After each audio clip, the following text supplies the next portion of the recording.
Friends, இன்றைக்கி தக்காளி பிரியாணி பண்ணலாமா? வாங்க என்னென்னு பார்ப்போம். நான் இன்றைக்கி 2 கிளாஸ் பிரியாணி அரிசி எடுத்துருக்கேன், 4 வெங்காயம் அரிஞ்சு வச்சுருக்கேன், 3 தக்காளி அரிஞ்சு வச்சுருக்கேன், ஒரு 4 பச்சை மிளகாய் வச்சுருக்கேன்.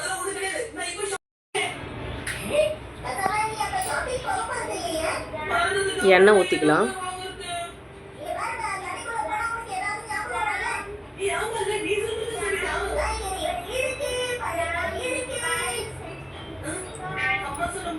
நெய் கொஞ்சம் ஊற்றிக்கலாம். நல்லா காயட்டும். இந்த மாதிரி பபுள்ஸ் வரணும். அப்போ தான் நம்ம வெங்காயம் போட்டால் நல்லாயிருக்கும்.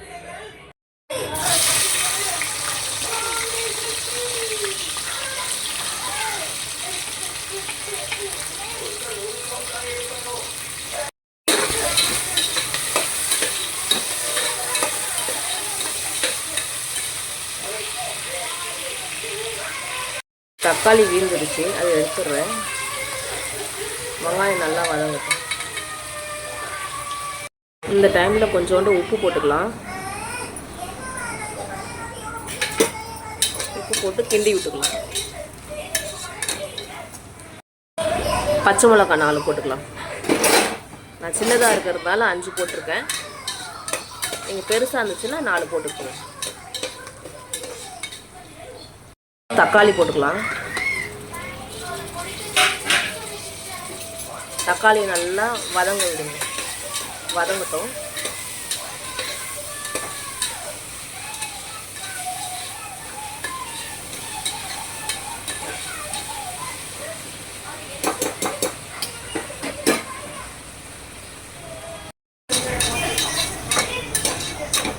நல்லா வதங்கட்டும் தக்காளி.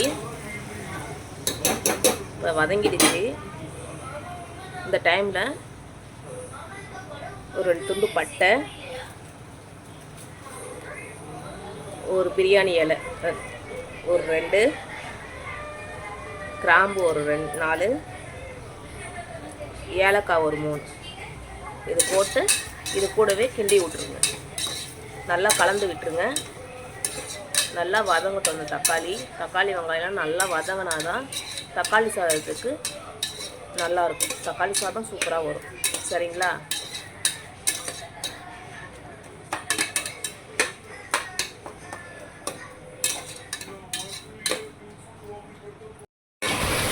தக்காளி நல்லா வதங்கிடுச்சு. இப்போது இஞ்சி பூண்டு பேஸ்ட் சேர்த்துக்கலாம். நான் ஒரு 2 ஸ்பூன் சேர்த்துக்கிறேன்.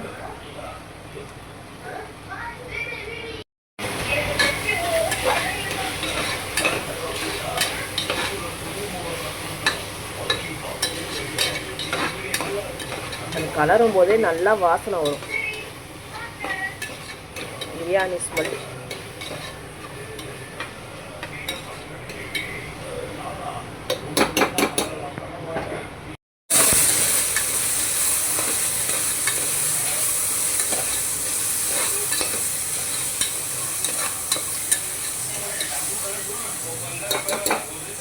இந்த டைமில் தயிர் சேர்த்துக்குங்க.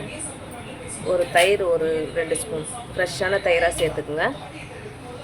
நான் தயிர் நான் வீட்லேயே பண்ணுவேன். நீங்கள் கடையில் வாங்கினீங்கன்னா நல்லா ஃப்ரெஷ்ஷான தயிராக வாங்கிக்கோங்க.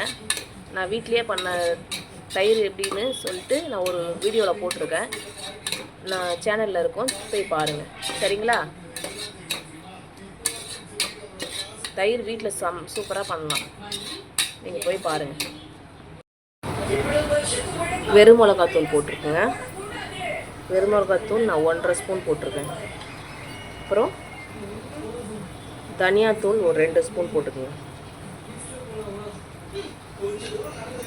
அப்புறம் கரம் மசாலா ஒரு 1.5 ஸ்பூன். அவ்வளோதான். இதை அப்படியே கலந்து விட்டுங்க.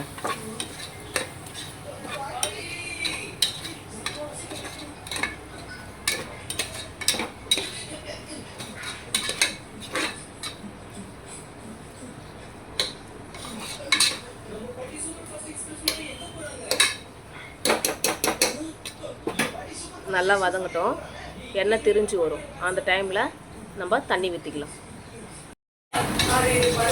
நல்லா வதங்கிடுச்சு. இப்போது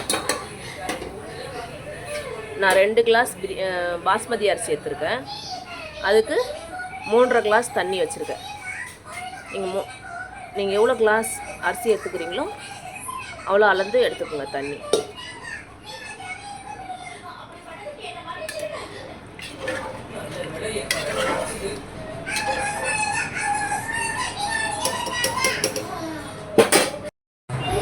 நான் புதினாவை போட மறந்துட்டேன். நீங்கள் புதினா போட்டுக்குங்க. கொஞ்சம் வதங்க சொல்ல போட்டுக்குங்க. கொஞ்சம் இந்த மாதிரி இருக்கும், கொஞ்சம் தண்ணிலாம் கூட்டி வச்சுட்டு பிறகு அப்போ கொஞ்சம் போட்டுக்குங்க, நல்லாயிருக்கும்.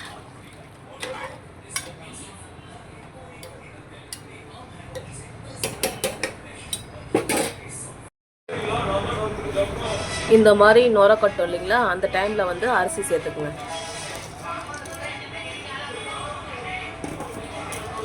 அரிசி சேர்த்துட்டு நல்லா கலந்து விட்டுக்குங்க.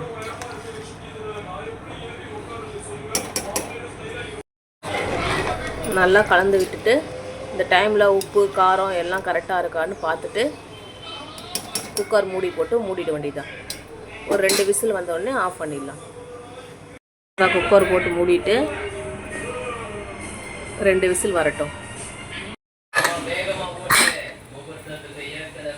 விசில் போட்டுக்கலாம்.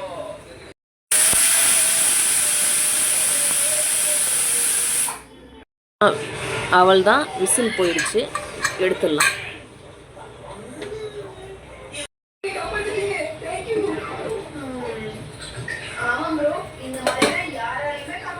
சூப்பராக ரெடி ஆகிடுச்சு. அவ்வளோதான் ஃப்ரெண்ட்ஸ், தக்காளி சாதம் சூப்பராக ரெடி ஆகிடுச்சு. இந்த மாதிரி நீங்கள் வீட்டில் செஞ்சு பார்த்துட்டு எப்படி இருக்குன்னு கமெண்ட்டில் சொல்லுங்கள். ஏதாவது டவுட் இருந்தாலும் கமெண்ட்டில் சொல்லிட்டு போங்க, சரிங்களா? சொல்லுங்கள், நான் ஆன்சர் பண்ணுறேன். எப்படி ஆவி பறக்குது பாருங்கள். சூப்பராக ரெடி ஆகிடுச்சு.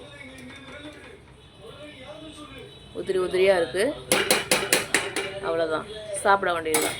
இந்த வீடியோ உங்களுக்கு பிடிச்சிருந்துச்சுன்னா லைக் பண்ணுங்கள், சப்ஸ்கிரைப் பண்ணுங்கள், கமெண்ட் பண்ணுங்கள். ஏதாவது டவுட் இருந்தால் கமெண்ட் பண்ணுங்கள். Thank you friends.